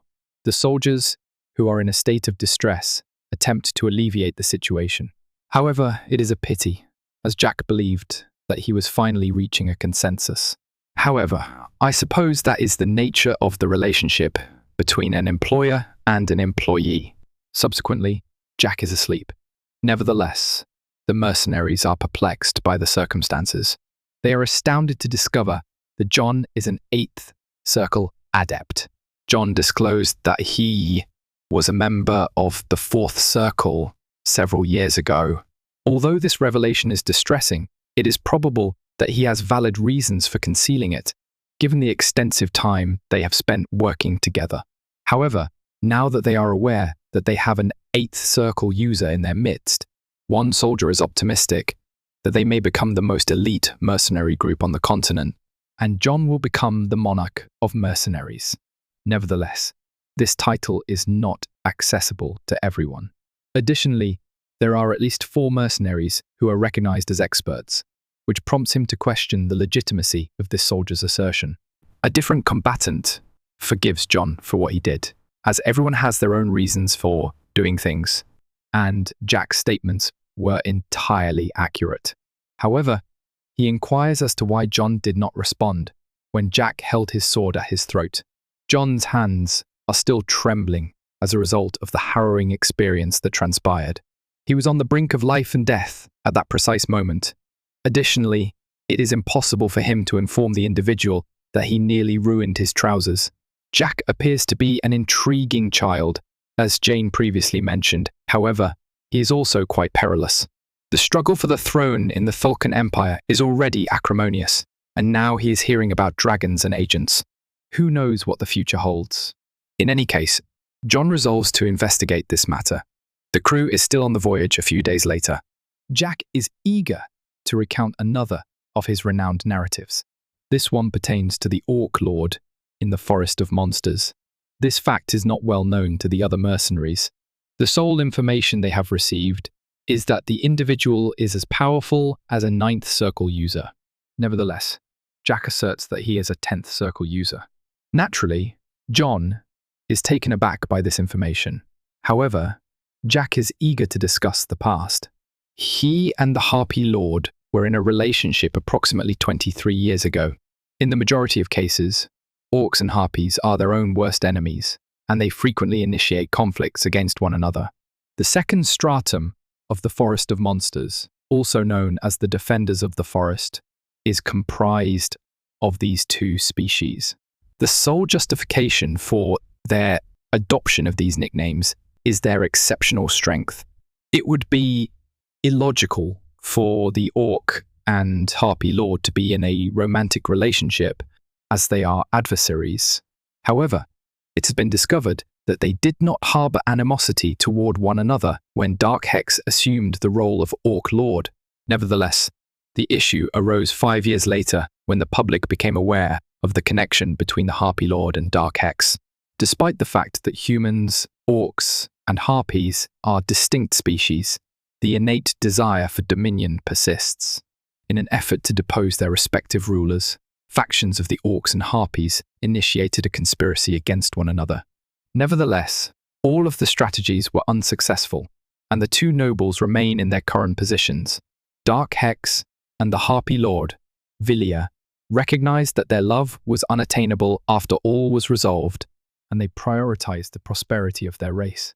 The veracity of that information remains to be determined. However, John is aware that the orcs and harpies are significantly more lethal than they were in the past. They even managed to appropriate each other's abilities.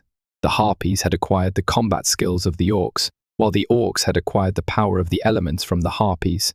Valir and Dark Hex were the ones responsible for this.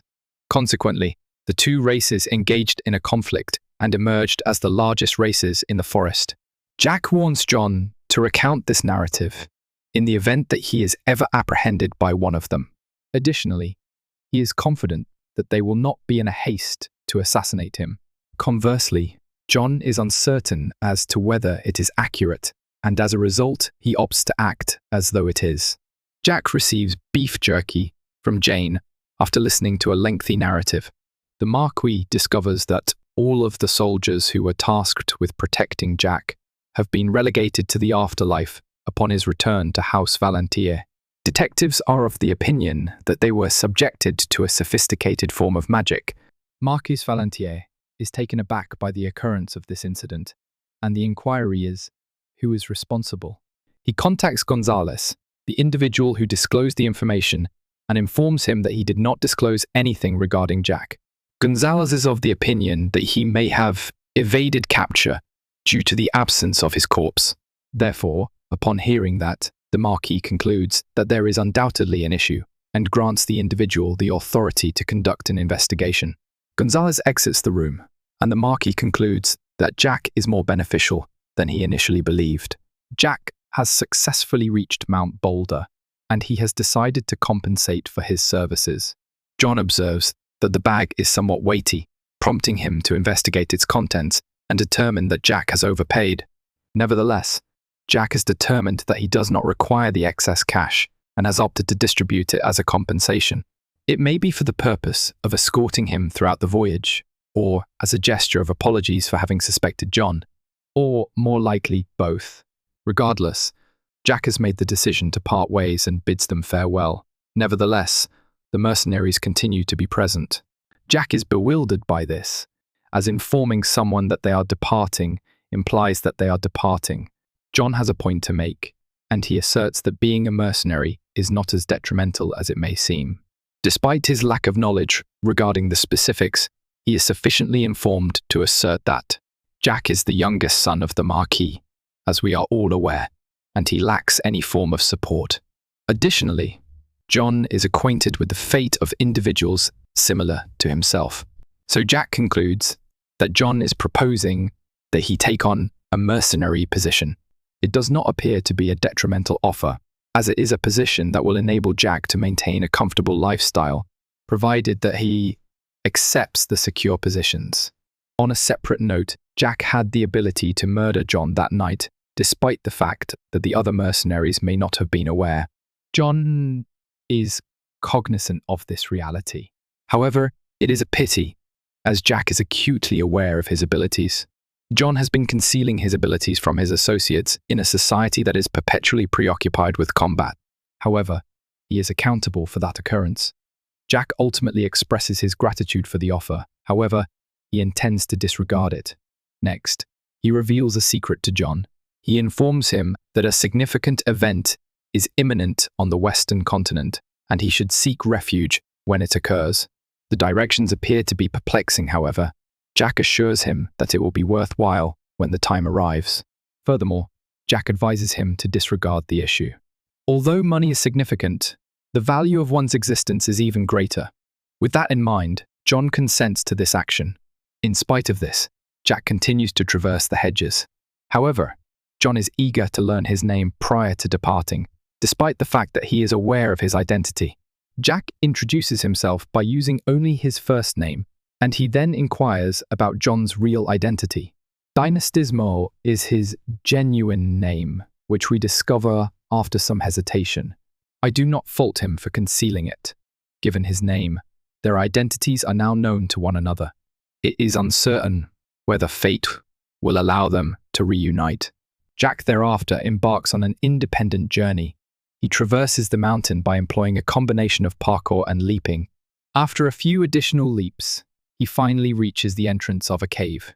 He generates a mana orb to serve as a source of illumination and proceeds to the cave, likely in search of diamonds.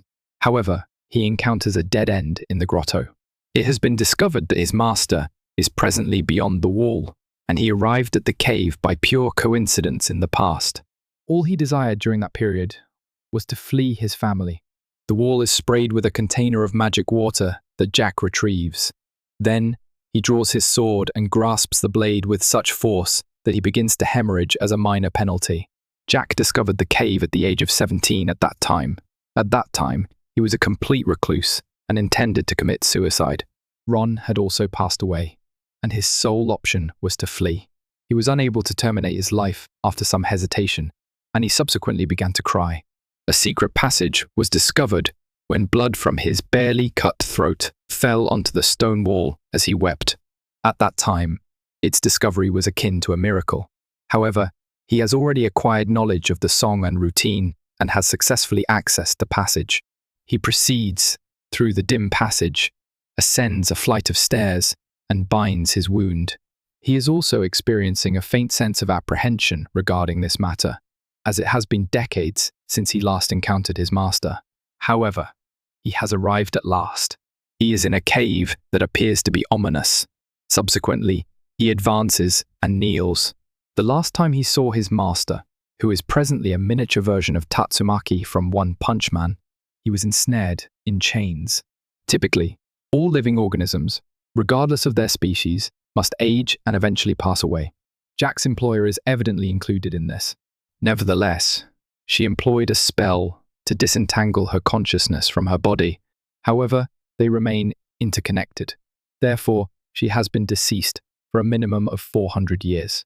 Nevertheless, the issue at hand is that the bonds that bind her body and spirit are on the brink of failure. She lived for an additional decade in Jack's past. However, he has been granted an additional 3 years. In any case, she appears to be communicating through a form of telepathy and emphasizes that Jack referred to her as her ruler. She desires to ascertain the identity of the speaker, however. Jack advised her to make an educated estimate. Regrettably, she is not willing to engage in any diversions and is irritated by Jack's arrogant demeanor. In any case, Jack has been yearning for his master. However, she is captivated by this aspect of the student she is unfamiliar with. Therefore, she is uncertain as to whether he is cognizant of her identity. Naturally, Jack would be unable to dismiss someone of her caliber, given the numerous enjoyable experiences they shared. However, at present, he is the sole individual who can recall them. Jack introduces himself as her pupil who has arrived from the future and mentions that her name is Valentine Milrose. Valentine has an aversion to storytellers, despite the fact the narrative may be intriguing. Jack explains that the reason is that they distort the truth due to their differing perspectives and exaggerations. Therefore, Valentine inquires as to what she would say as a character in the narrative, given her potential to become a storyteller. Jack comprehends that she would prefer him to depart. Jack's potential as a storyteller is undeniable. However, his mentor is about to disappoint him. She reiterates that she is not Jack's authority. However, that response is precisely what he anticipates from her. He now draws his sword and points it at Valentine, as he has no other option. Concurrently, he implores his master to pardon him for this hasty decision. Jack then prepares his katana for use. Valentine observes this and comprehends that he is employing soul aura. Jack has agreed to endure a thrashing after the situation has been resolved, as his actions may be perceived as impolite. He has the intention of destroying his master's chains and is cognizant of the fact that their destruction will result in the collapse of the location. Therefore, he continues with the task, as it is an obligation. Julius Theslin was the individual who chained Valentine, as it transpired. He made a promise to release her one day. However, the man took his time in his quest for the milk. Valentine eventually came to the realization that he would not be returning after several decades. However, it is Jack who is now responsible for her liberation. Like an overpowered Virgil, he slashes the chains fashioned from dragon bones, causing them to break. Subsequently, he catches his master as he is plummeting from the sky. Jack is resolute in his determination to demonstrate that he will not abandon her at random, in contrast to Julius. Following the brief reunion, the place begins to deteriorate. Jack executes the Gandalf "You shall not pass" maneuver, mountain, as the boulders plummet. It has been discovered that it is one of the four fundamental movements: wind, forest, fire, and mountain. Subsequently, he strikes the ground with his sword, and the boulders are deflected away from him due to the defensive nature of mountain. Then, a brief flash of light precedes a catastrophic detonation. Valentine is perplexed as to who Jack is after witnessing this. However, as he previously stated, he is her disciple. Jack then relinquishes his katana. It is unexpected that an individual as young as Jack acquired the ability to utilize spirit aura. However, this is feasible due to his subsequent enhancement in strength. Jack intends to embark on a 13-year journey around the globe with his master. Having said that, Valentine places her tiny palms on Jack's face. This is the method by which she determines whether an individual is being truthful. However, the effectiveness of this approach remains uncertain. She eventually discovers that he is indeed being truthful regarding the time travel aspect.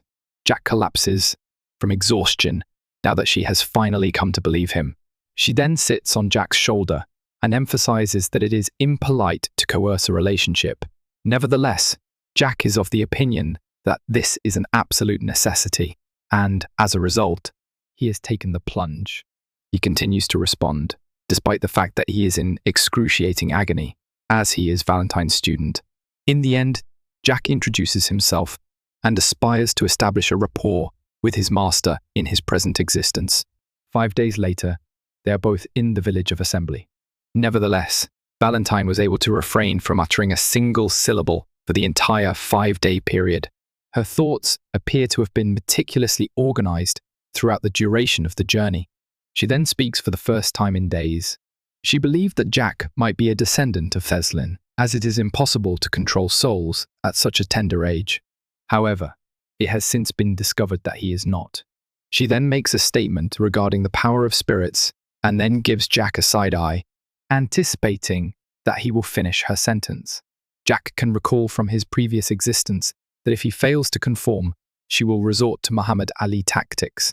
Therefore, he asserts that only a small number of individuals possess the ability to utilize the soul power, even among the Mana Masters.